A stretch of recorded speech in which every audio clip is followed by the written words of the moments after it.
and Martin Marietta.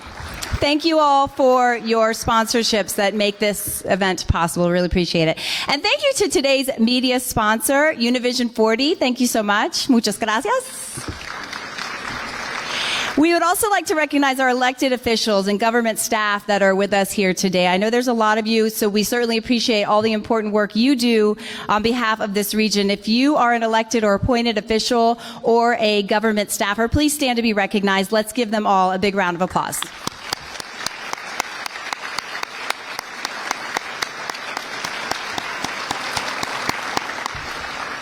And we are streaming this on abc11.com as well, the entire event, which hopefully you can play back on our app afterwards if you ever want to show any of it or go back and take a look. So speaking of social media as well, if you'd love to join, we would love you to join in on today's conversation on Twitter. Use the hashtag SOCCS23. SOCCS23, and you can also tweet at Raleigh Chamber as well for any of your tweets. So, without further ado, our conversation today begins with Mayor Mary-Ann Baldwin on the state of the city of Raleigh. A lot of you know Mayor Baldwin was the first elected to the Raleigh City Council in 2007. She has been in a leadership position here for a very long time as an at-large member, serving 5 terms before she was elected mayor in 2019 and then re-elected in 2022. She does so much besides being the mayor. She has, of course, her 2 dogs, which I'm obsessed with, and I always like to talk about her dogs, and she can tell you more because their names are the greatest.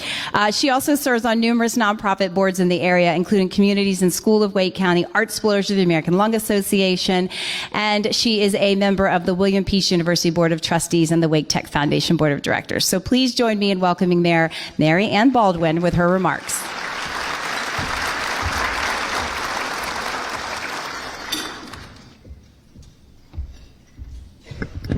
For those of you who are curious, my dogs' names are Jack Bauer and Charlie Brown, and they both act out their names. So here's a warning. Watch out what you name your pet. They will live up to it. Yeah, the 10-pound Morkie thinks he's 50 pounds, but that's for another day. We're here to talk about some important stuff. Okay, the slide is up. Before we begin, I see some of my fellow council members out there. Councilmember Melton, Councilmember Harrison, and Councilmember Patton. If you could just wave. Anybody else from council? All right. Well, I just want to say we have had quite the year in Raleigh. One of the most successful and spectacular events in our city's history was the 2023 NHL Stadium Series. We sold out the game in record time. I love this, despite the fact that the league believed we couldn't sell it out at all. Ha! We showed them. The Stadium Series resulted in more than 18,000 hotel room nights. Denny, I know you're happy about that. And also had an economic impact of more than $20 million. That's amazing. Speaking of hockey, the Carolina Hurricanes, average game attendance now ranks 2nd in the National Hockey League. 2nd. Only behind Montreal, which claims to have invented modern day ice hockey. That's an amazing statistic. It also shows the support and enthusiasm that people have for this team. Going to the Stanley Cup Finals was icing on the cake, and I can't wait to see what happens next year. But now let's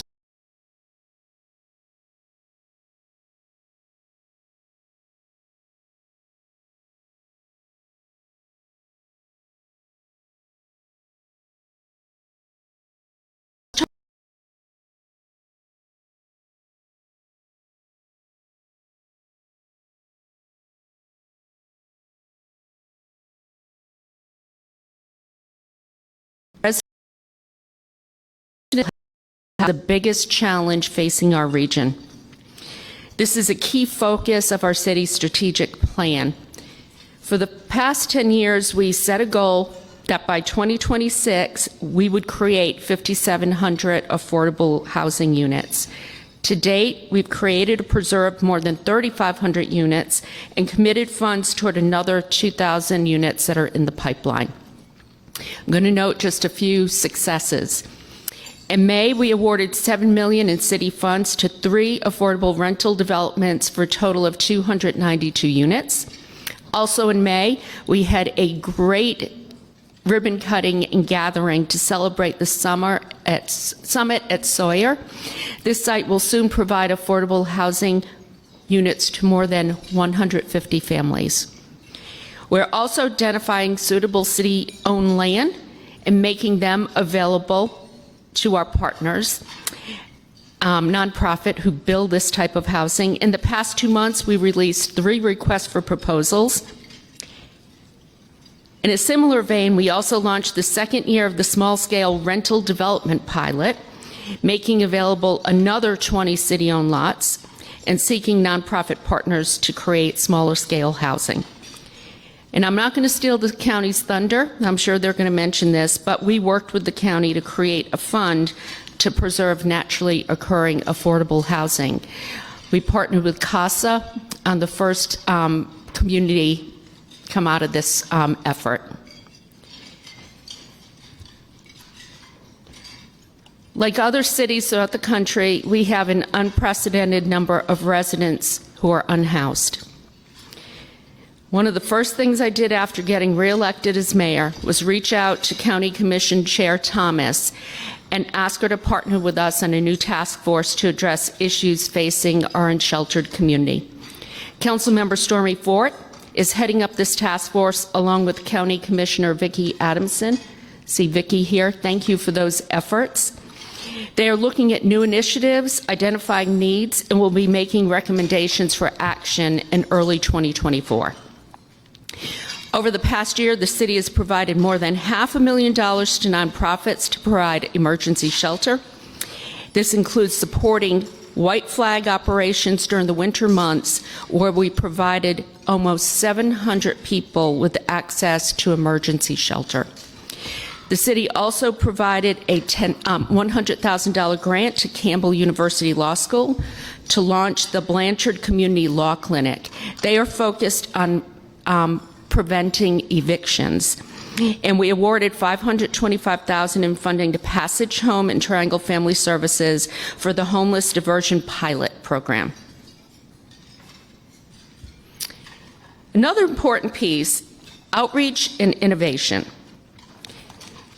Last year, the Housing and Neighborhoods Department hosted an open house on affordable housing with many of our nonprofit partners. More than 1,000 people, 1,000, showed up. This type of education and outreach is critical as we come up with solutions and also hear from our residents in need. On the innovation front, our Strategy and Innovation Department hosted an ADU Pitch Fest last month. Very well attended. For those who don't know, ADUs are short for accessory dwelling units, also known as granny flats or backyard cottages. We made the construction of ADUs a top priority, and now we're working to incentivize their construction. So we can't wait to see what big ideas are generated from this.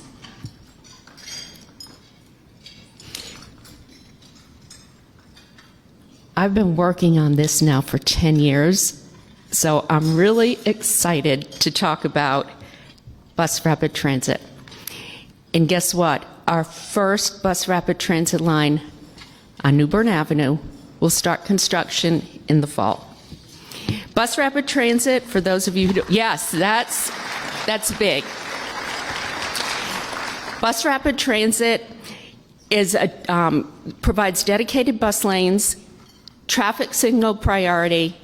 There's off-board fare collection and elevated platforms and enhanced station experiences. This helps people move faster. It'll be 10-minute service. And we are having some major discussions with businesses now on how we help them during this effort. The construction is expected to last about 2 years, But when it's done, we're going to have a whole new way for people to get around. And this is also our busiest transit line.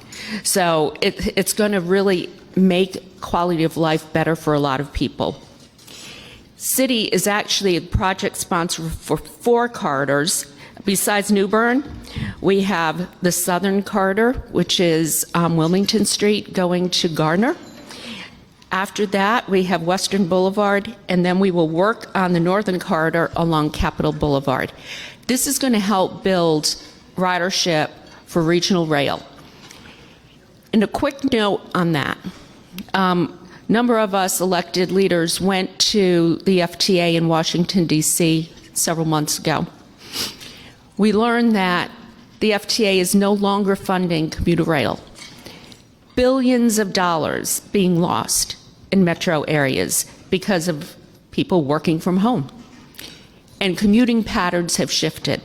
So we're having some major discussions right now with Go Triangle and others, our region, on how we can initiate hourly passenger rail service connecting our region over the next decade. This is my top priority for 2023-24. We have to get on the right path. Economic development, have some good news there. A few key announcements this past year. We assisted in developing a new industrial product at Eagle Crest in Southeast Raleigh. We opened new headquarter locations for Boone Edom and Rapid Scale and celebrated the expansion of the Schmaltz headquarters in Raleigh. We also met with some foreign delegations. They're coming here to learn what we're doing in Raleigh, and we're learning from them. And also, we reactivated our marketing efforts to position Raleigh as a business powerhouse. We have a new website, Raleigh EconDev, econdev.org. Check it out. And we also secured 30 new articles and rankings. Raleigh was named number 3 on the 2023 Milken Institute Best Performing Cities Index. We named one of the fastest growing tech hubs for IT. And we're named one of the most beautiful and affordable places to live by Travel and Leisure. Thanks, Maria. So I know there's a lot of questions about downtown. I see Bill King here. We have short-term goals and long-term goals. Short-term, we are working with Bill and the Downtown Raleigh Alliance.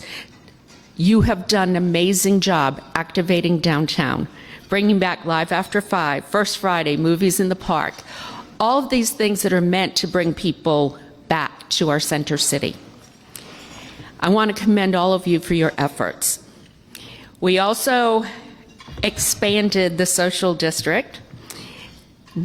Bill likes this. 90% of the survey respondents, when asked about the social district, this is where you can walk around downtown and bring your drinks. Yeah. 90% said they were in favor of this and highly enthused. And Bill said, that's better than the Christmas tree lighting. Some other good news. Downtown has seen more than 30 new storefront businesses open this year, and hotels have seen their revenues increase by 36%. So that's good news coming out of the pandemic. We've also announced plans to build a new convention center hotel and a residential tower project on what is now surface parking. Jonathan Melton, I know you like hearing this. Surface parking, we got to get rid of it. We got to start building. Use it in a more productive way. So this hotel and the expansion of the convention center are key to bringing more conventions and bringing new energy to this part of downtown. But longer term, we have to create neighborhoods downtown. Now, I've been talking about this, but when I heard Richard Florida talking about this, I was like, is he copying me or am I copying him? But the fact is, this is the new trend. Look at Smoky Hollow. Look at what has happened there near P Street and West Street. Hundreds of people on the street. They're walking their dogs. They're walking to the grocery store. They're carrying their yoga mats and walking to yoga class. That's the kind of walkable community we want to create. But what I want to say is we are on the right path. Downtown Raleigh has more residential units under construction than ever before in its history. More than 2,000 units are planned for delivery between 2023 and 2024.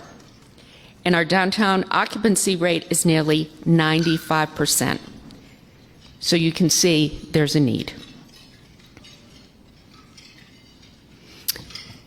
Okay, our top budget priority, policing and public safety. With a new budget, we made a statement, and that is that public safety, our police officers, firefighters, and emergency management staff must be a priority. We awarded significant raises and funding for public safety personnel. Chief Estelle Patterson's top priorities are to reduce violent crime, enhance community engagement, and strengthen morale among our city staff. Policing is a stressful job. We've got to help officers take care of themselves and each other. One of the ways we've been doing this, I love this.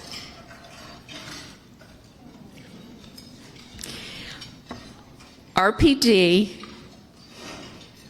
is ensuring the wellness of its officers through these emotional support animals. I love this. They will help emotional support for employees and members of the community who have experienced trauma. Now, I just want to thank the Raleigh Police Foundation for raising the funds to purchase these animals for the department. Are they not cute or what?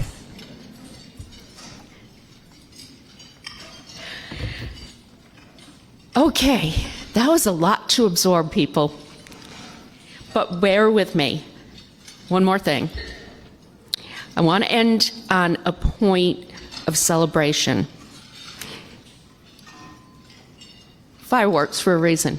First off, I am so excited about the fact that Raleigh has made an offer to buy the old DMV headquarters on New Bern Avenue. We're waiting. It's been approved by the Council of State. We're waiting for it to go through the process. But this will be a game changer for that area and also set the gold standard for how we redevelop along a bus rapid transit line. Had to say that is probably the highlight of my year. I also want to point out that we passed a $275 million parks bond last year. 73% of voters voted in favor of this. Dix Park, we now have the Gibson Play Plaza under construction, and as you could see, we had a little fireworks show there the other day. We had more than 25,000 people show up to participate in the festivities and enjoy, I think, one of the best fireworks shows I've ever seen. So we have lots of great things going on in our city, but we also have work to do. I'm counting on us, with the county, and the business community, that means all of you, to come together to get the work done, so we remain one of the best places to live, work, and do business in the country. Thank you, everyone.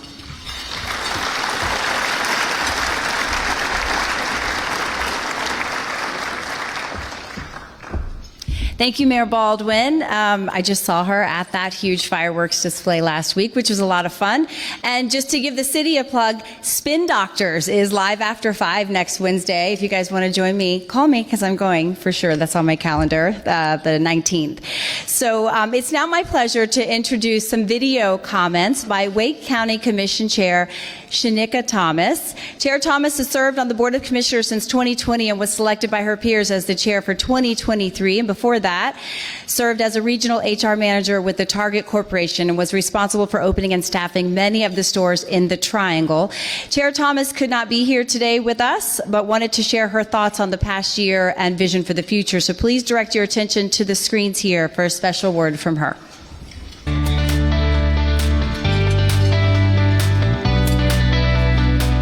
everyone. My name is Shanika Thomas, and I'm the chair of the Wake County Board of Commissioners. I wish I could be with you in person today, but I'm following in my son's footsteps on my way to Harvard so I can learn from experts about how to be the best leader I can be for Wake County. The good news is that we're all used to virtual speakers and meetings now, right? I want to start by thanking the Raleigh Chamber for hosting this wonderful event and for giving me the opportunity to speak via video. I know that some of my fellow commissioners are in the room today. Please stand and be recognized for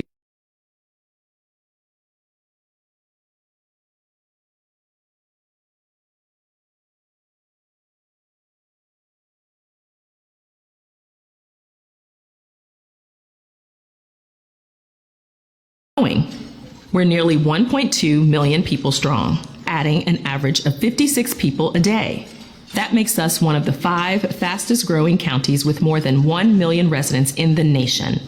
Our community is also skewing older. Nearly half of the people moving here now are seniors. In fact, we're on track to have more residents over 60 than children under 18 by 2029. Pretty wild, isn't it? That's why it's so important for us to study our population. The data we glean helps us plan for the unique challenges and needs of our changing community. You've probably noticed that more new homes are being built across the county to accommodate our new neighbors. So it's no surprise that last year's residential construction landed just shy of pre-recession numbers. While Raleigh continues to grow, other municipalities are booming too. Places like Garner, Cary, Wake Forest, Fuquay-Varina, Apex, and Wendell. While we have a lot to celebrate, Wake County is not immune to widespread economic concerns like inflation and a tight labor market. Construction materials, security contracts, fire trucks, they all cost more. We took that into consideration while developing our fiscal year 2024 budget. We also examined our staffing needs and our community needs. It resulted in a $1.87 billion operating budget that will help make Wake County an even better place to live, work, learn, and play. The budget went into effect July 1st, and since I don't expect you to read all 400 pages of it, I'll just give you a couple highlights. The first one is public safety, one of our top priorities. We added 20 new positions and 3 ambulances to Wake County EMS to meet the rising number of 911 calls for help. We're also working closely with Sheriff Willie Rowe to keep our public school teachers, staff, and students safe. This year, we'll have 5 additional school resource officers, plus an investigator to work specifically on school-related cases.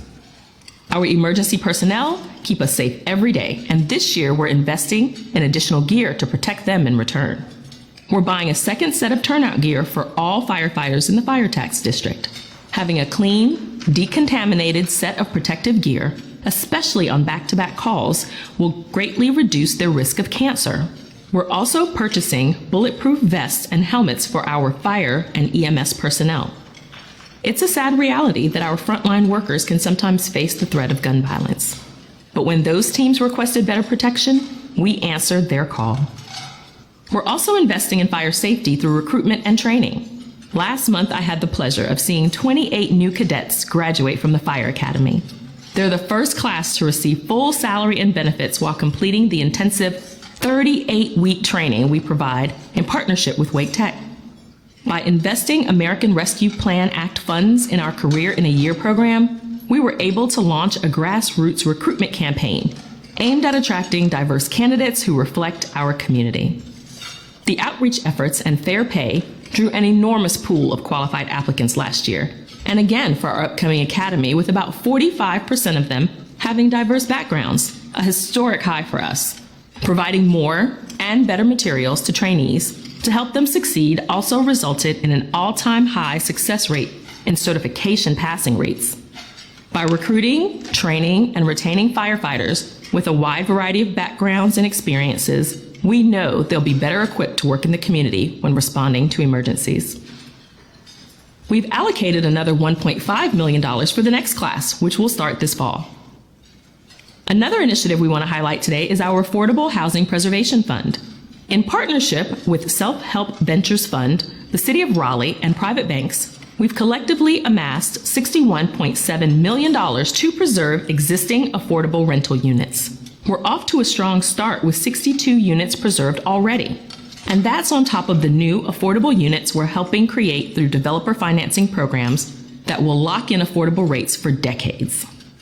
So far in 2023, we have created or preserved 707 units in Raleigh, Cary, and Rolesville. Education is the biggest piece of our budget, accounting for about 3 out of every $5, totaling more than $1 billion. That's billion with a B. This year, we're investing more than ever before in our vision to support our residents' education from cradle to career. We're expanding funding for Smart Start to more than $5 million, so income-eligible families can enroll their 3- and 4-year-olds in high-quality preschool programs. We know this opportunity will put them on a path toward better reading comprehension and higher graduation rates. Last fall, we launched Wake 3 School, opening the program to 100 3-year-olds whose families couldn't otherwise afford preschool. The response was so great that a long wait list formed instantly. This year, we're doubling the number of seats available to help support our youngest learners.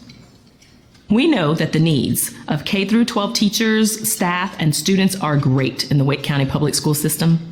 School leaders are trying to retain teachers and hire bus drivers by increasing wages, but it's hard to do when the state never provides enough funding. So Wake County is helping fill the gap. This year, we're increasing operating funds for the school district by $50 million, which brings our overall operating investment to more than $644 million. We're also investing in the 7-year capital improvement plan, which will fund 8 new schools and 14 big renovations, plus upgrade technology and equipment so we can give our students the space they need to learn. And I could never forget one of the biggest assets to Wake County, Wake Technical Community College. During budget hearings, we heard loud and clear that Wake Tech professor salaries were a priority, so we're investing an additional $1 million in faculty pay. That brings our total operating funding commitment to $33.5 million.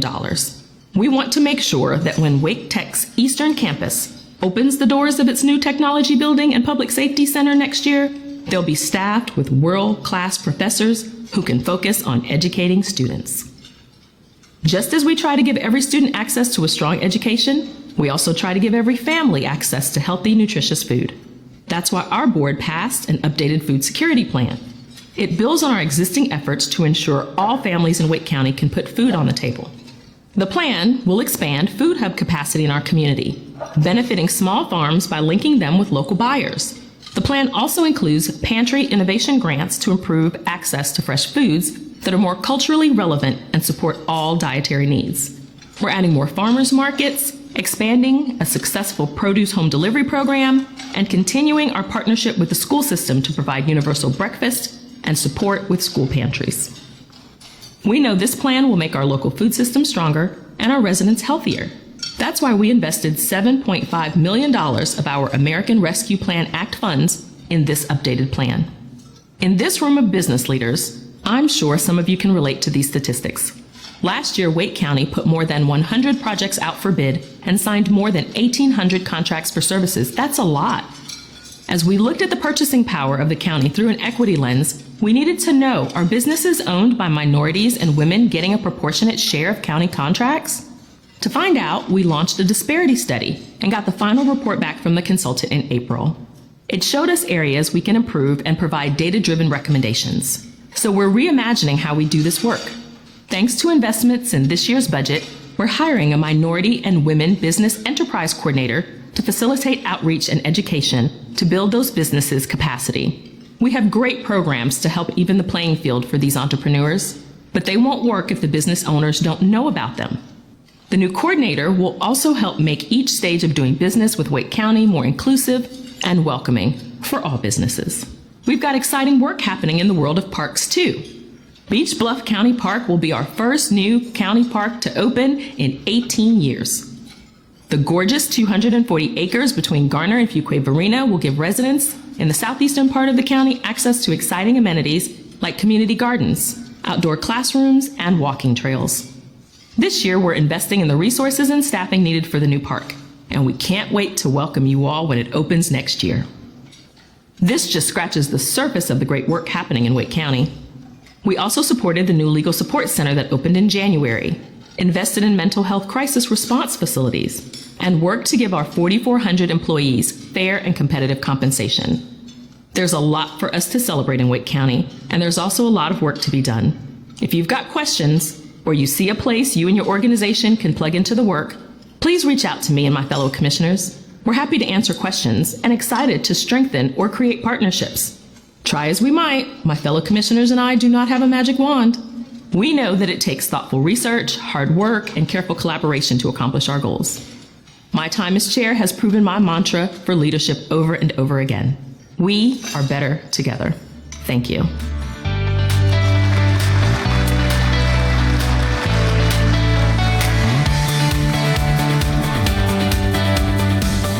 And our thanks there to Wake County Commission Chair Shanika Thomas for her virtual comments. Obviously, she had a big engagement that she had to be at, but wishes she could be here. We're going to move on with our final speaker now before we get to the Q&A. So please write down any questions that you might have. We always love to have your questions. It's my pleasure now to introduce Wake County School Board Vice Chair Chris Hagerty, originally appointed to fill the vacant District 7 school board seat in 2018 and then re-elected in 2020, and he currently serves as the Vice Chair of the Wake County Board of Education and also on the Board of Directors of the North Carolina School Boards Association. He previously served in the North Carolina House of Representatives, where he sponsored numerous pieces of legislation around education and protecting children. Please join me now in welcoming Wake County Public School System Board Vice Chair Chris Hagerty.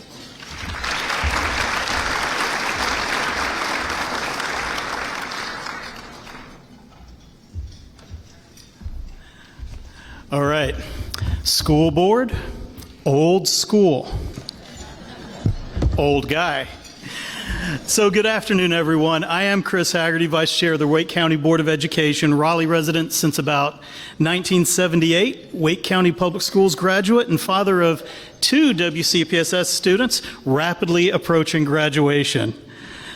So if I seem a little tired, it is not the meal, it is not the program. I'd like to bring regrets from our board chair, Ms. Lindsay Mahaffey, who's traveling out of state today. But we are joined by several other members of the Wake County Board of Education who are here today. And I just wanted to recognize them. If you don't mind, I'm going to put you on the spot and ask that you stand. Ms. Tara Waters.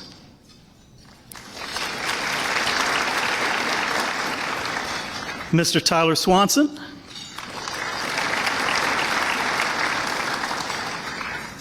And Ms. Lynn Edmonds. Is there anybody that I missed who snuck in? Okay, great. This is our first public event that we've attended officially representing the school system since the retirement of our former superintendent, the great Cotty Moore. Now, many of you have had the opportunity to work with Cotty over the years. She's been part of the Wake County school system since 1988, and she is one of the strongest leaders I've ever had the pleasure of working with. She's also very averse to public praise, so since she's not here to scold me, I do want to make a point to make sure everyone knows how much we do value and appreciate all of her great leadership and all of the great things she's done, all the accomplishments she's done for all of us here in Wake County. But it would dishonor that progress that she has made if we did not continue to move forward. And so that's why I'm also proud today to recognize Wake County Public School System Interim Superintendent, Dr. Randy Bridges, who will be on the program with us a little bit later. Dr. Bridges?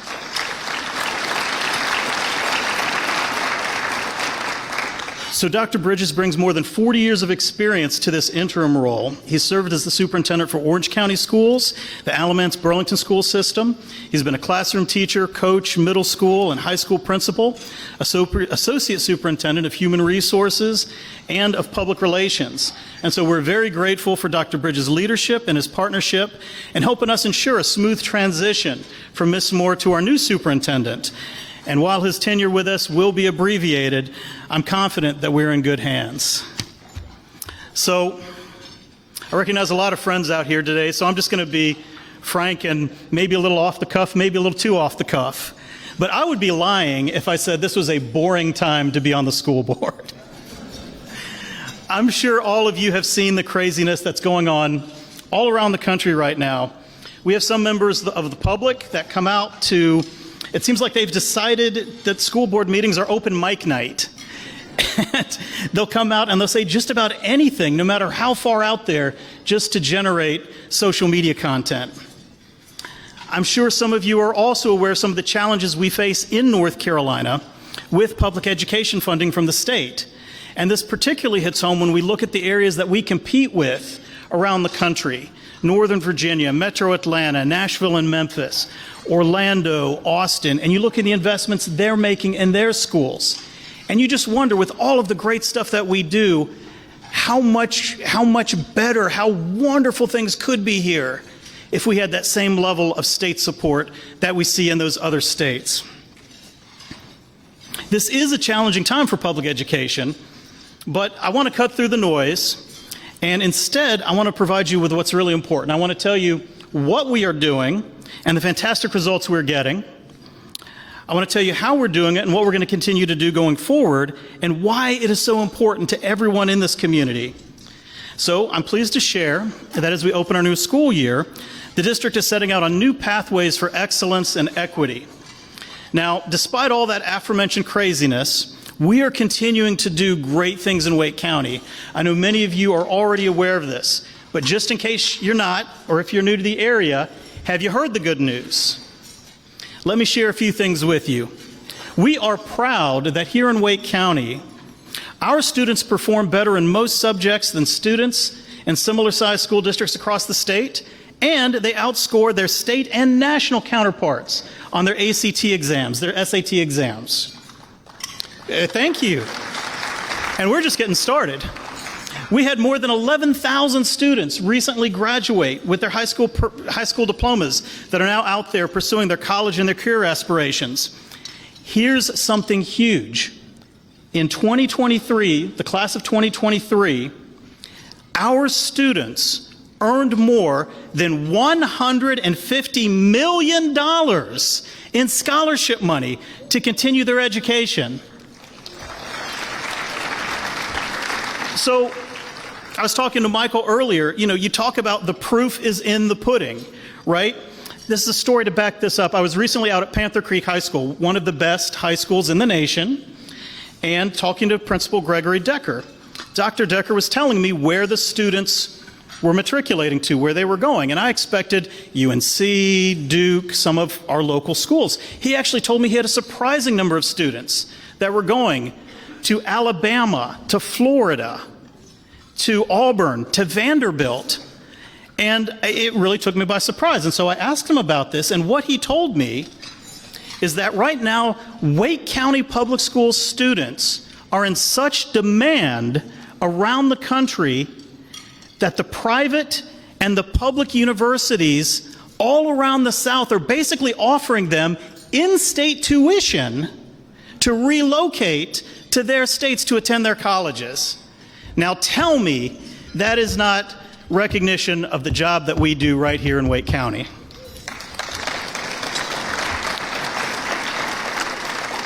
It doesn't stop there. We have numbers of students that are going out that are entering military service. Some are enlisting and others are attending our nation's top elite military academies. Our four-year graduation rates now stand at around 90%. Which is not only higher than the national average, we benchmark against ourselves, we're up from about 80% in 2012. So all of this is great, but realistically, if you're not a parent, what does this have to do with you? Why should you care? Well, you might have seen the news recently, just today, the big announcement that Wake County, the greater Raleigh area, we are once again one of the best places for business in the country. And when they talk about why, what is one of the things they specifically cite? They talk about education, job training, and a well-trained workforce. Folks, that is not an accident. That is the result of long years of intentional work supported by our county commission, by our municipal governments, by our school board, even by our state government. It goes deeper than just, luck or, well, we've attracted all of these people. We are growing talent right here. Thanks to our career and leadership academies and their commitment to career and technical education, many students right now are being trained in careers in information technology, engineering, health sciences, public safety, and finance. In my district in Morrisville, and I want to recognize our Morrisville folks here today, in partnership with great community partners like Fujifilm Diosynth and Wake Tech Community College, we have opened the Wake County Early College of Information and Biotechnologies, joining a half a dozen other early colleges and leadership academies across our county where students are earning not just college credits that they can take on with them, not just earning associate degrees, they're getting their career certifications in highly competitive, in-demand fields where they can go to work tomorrow and start earning a better than average competitive wage and start filling the jobs that we need to fill to keep our economy moving forward right here in Wake County and in Raleigh. Another one of our sponsors, I saw Grail. Is Grail here? I don't know how many of you all know, you probably do. Grail is doing outstanding work in the areas of cancer detection and cancer detection technology.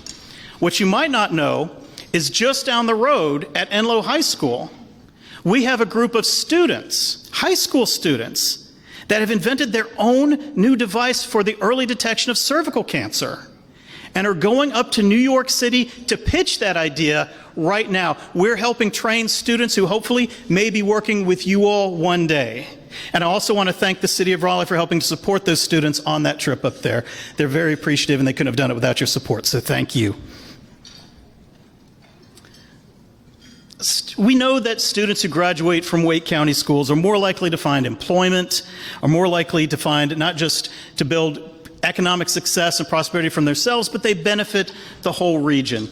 A well-educated population is healthier, more productive, and earns better wages. So let me tell you what we're doing next. This is the good news, these are the results. Our board has worked and developed a new strategic plan for the next 5 years to help ensure all students get what they need to be successful every day. And while the board adopted the plan, this wasn't just our work. This was the result of months of feedback. Thousands of members of the community, of parents, students, staff, community activists, and stakeholders all came together to talk about what they want to see in a public school graduate and a public school student. What sort of support are we providing for our staff, for our students? What sort of citizens are we putting out there into the community? This plan builds on our current successes and it reflects the changes that we must continue to make, especially as we look at the challenges as we all emerge from the recent pandemic. And the plan features 3 key areas: student knowledge and skills, student disposition and well-being, and operational effectiveness. Now, don't glaze over on me when we talk about strategic plans. I'm going to try to keep it, hop through it and just hit the high points of it. To execute this new vision, we will soon name a new superintendent. And the superintendent will be charged with ensuring that this new plan will be implemented in every sector of our organization. And folks, I really, really, really wanted to tell you today who that new superintendent would be.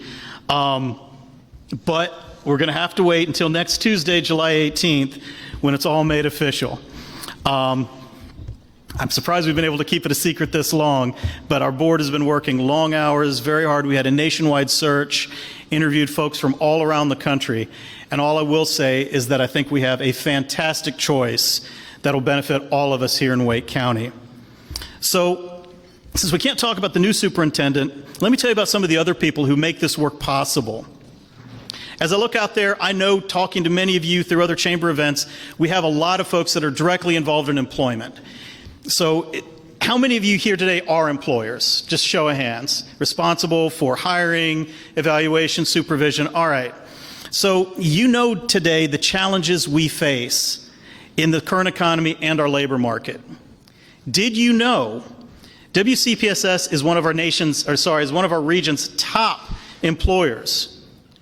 We have over 20,000 employees, including 11,000 classroom teachers that are playing a critical role in getting our students across that stage on graduation day. We also employ bus drivers, cafeteria workers, counselors, mechanics, nurses, data managers, custodians, and many others.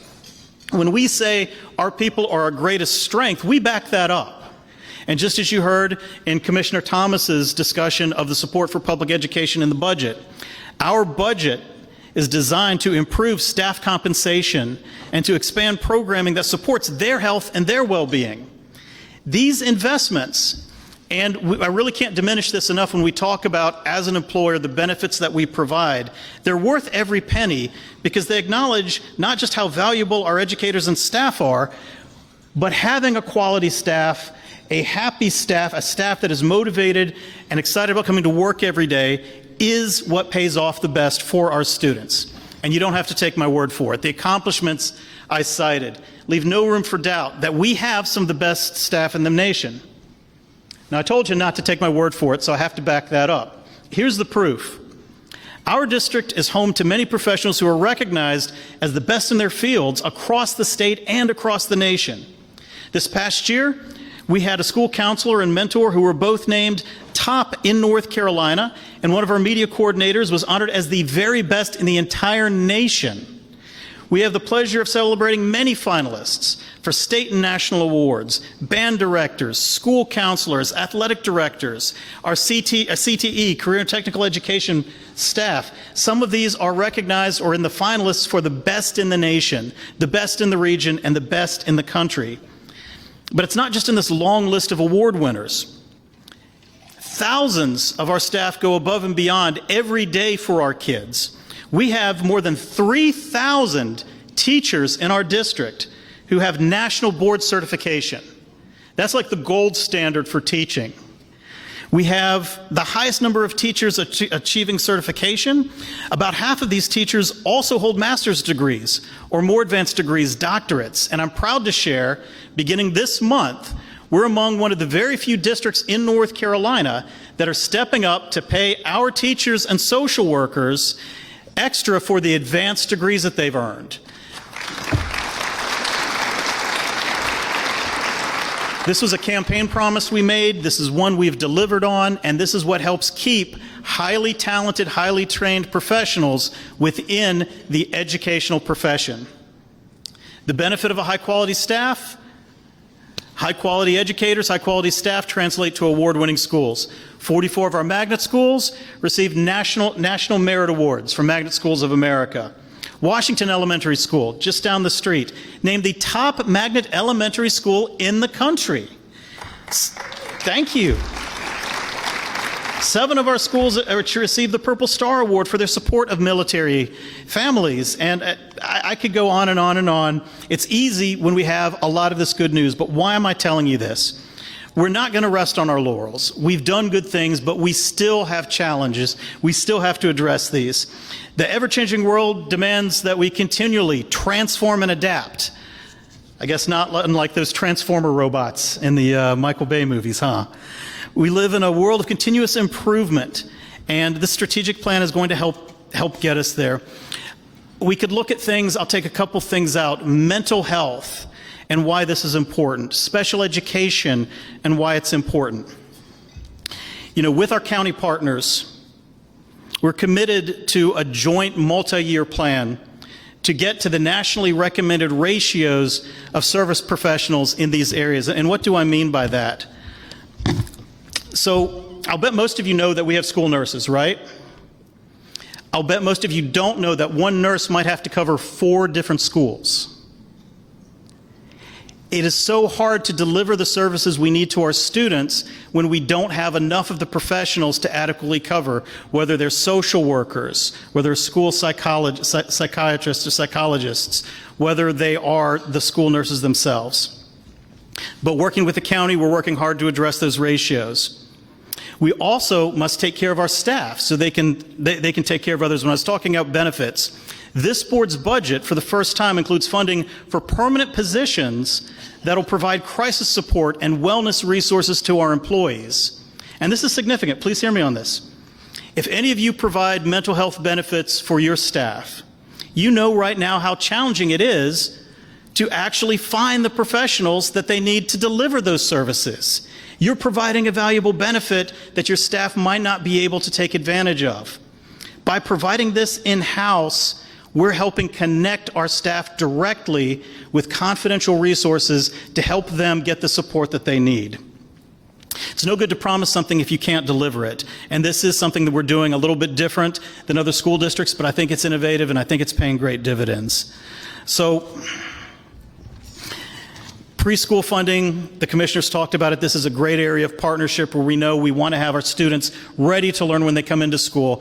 Our budget funds more positions, more instructional assistants, more special education teachers that can really help the youth coming into our schools be ready on day one in kindergarten to read, to write, to recognize their alphabet, to really be ready to socialize with those other students and get everything they can out of their education.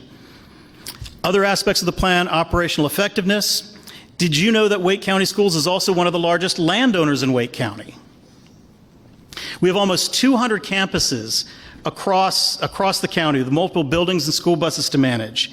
Wake County needs 20 acres for an elementary school, 30 acres for a middle school, and 64 acres for a high school. 45% of the school acreage we need is needed for compliance with environmental regulations and local zoning ordinances. So just start multiplying that out and think about what we need every day in terms of resource management. County leaders continue to support excellent school facilities for our students. And I really want to take time to thank Adrian and the Raleigh Chamber for all of the work that you've done in helping us promote our school bonds. We had a successful bond campaign this year, and we balanced it between essential new construction to help address the new growth in Wake County, as well as the equally necessary repairs and renovations to keep our existing schools clean, safe, and efficient. So while all of this is important, we'll never achieve the results that we want to in any of these areas without equity. For this reason, and in alignment with our board's equity policy, each goal of our strategic plan is set up with measures to track how we narrow the disparities in regards to race, ethnicity, and socioeconomic status. And again, I can't emphasize this enough. We've known for a long time that achievement gaps persist among demographic subgroups. And let me say, and you probably are aware of this as well, the pandemic not only brought those gaps to the forefront, it blew them up. And now we're seeing many of the subgroups as we work on the road to academic recovery. These students are not experiencing the same level of recovery as their peers. This is a problem that is affecting schools nationwide, but it's one that we have to deal with locally, intentionally, and very, very directly. Our Office of Equity Affairs was closely associated in developing our new plan. They worked with RTI International to interview a range of stakeholders, and we did a district-wide equity assessment. One of the findings of the assessment, in order to reduce these disparities, we first have to reduce disparities in student experience. When students come to school, they need to be able to learn. They need to have a positive, welcoming, inclusive environment. That means creating classrooms experiences where there's inclusivity and joy, and where teachers celebrate the unique gifts of every student. And this is happening in many of our classrooms today, but the data shows it doesn't happen consistently enough.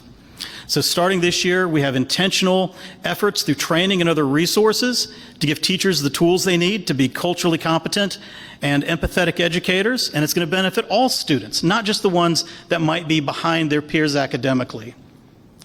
Part of preparing students for productive lives after graduation, and this is something that I do think we have done well in Wake County, is helping them understand, appreciate, and value people from all walks of life, to be able to make associations, to have common bonds, common experiences. This is one of the most overlooked and unsung benefits of public schools.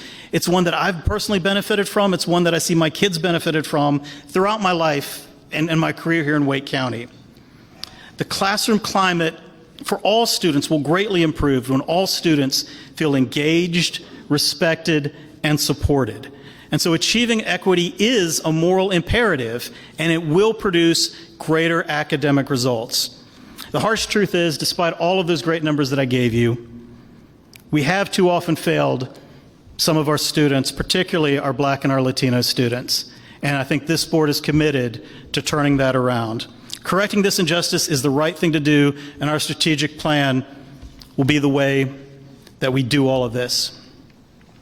And now for the two most popular words in any public address or speech. In closing, Our school system does continue to make tremendous impact on this community, one student at a time. And we're poised for even greater success. You heard the numbers. When people come up and you might hear someone with a gripe or something that they're unhappy about the schools, I can give you result after result after result, how we do compared to other counties, other school districts, other regions, the awards that our staff get, all of the great results we're getting. But we need the support of every parent, every community member, and everyone in this room if we're truly going to achieve excellence and equity for all students. I hope you'll take the good news today, as well as our plans for continued success, and I hope you'll continue not just to be a supporter, because we have a great supporter in the Greater Raleigh Chamber of Commerce and among you out there today, but I'm asking you to be a public supporter. One who speaks up when others deride or question our public school system, our schools, and someone who will combat the disinformation that you hear out there, someone who will talk about the needs that we have in our schools, but then show the results that we're getting for that investment. That's the North Carolina success story with our public schools, our community colleges, and our universities. And that's what's really helped to make Wake County truly one of the best places to live and do business in America, not just North Carolina. These are challenging times. There is a corrosive narrative out there. If it's not challenged, it will seep into our community consciousness. Don't let that happen. You all have helped to build our schools. You have helped us to educate tomorrow's and today's leaders. These are our schools, yours and mine, and anything worth having that's this important is worth fighting for. So people ask me why I do this. This is why. It's for my kids, it's for your kids, it's for all of our kids. I want to thank you for, again, continuing to stand with us in Wake County Public Schools, being such a valuable community partner, and just giving us the opportunity to share a lot of the good work we're doing. Thanks a lot, everybody.